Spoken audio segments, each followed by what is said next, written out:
अजित पवारांच्या विमान अपघाताला आज 1 महिना पूर्ण. 28 जानेवारीला विमान अपघातात अजित पवारांचं झालं होतं निधन.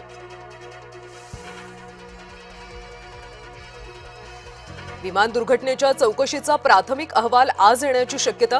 डीजीसीएने केलेल्या चौकशीच्या प्राथमिक अहवालात काय असणार याकडे लक्ष.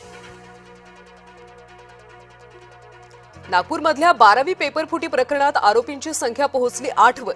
कनिष्ठ महाविद्यालयाचा मुख्याध्यापक संचालक जाळ्यात.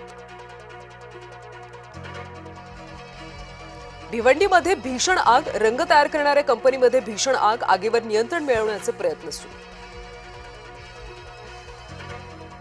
शुक्रवारच्या ईडी चौकशीला अनिल अंबानींची दांडी. आता पुन्हा पुढच्या आठवड्यात चौकशीची शक्यता. इंग्लंडचा न्यूझीलंड संघावर रोमांचक विजय. किवींसाठी सेमीफायनलचं समीकरण बदललं.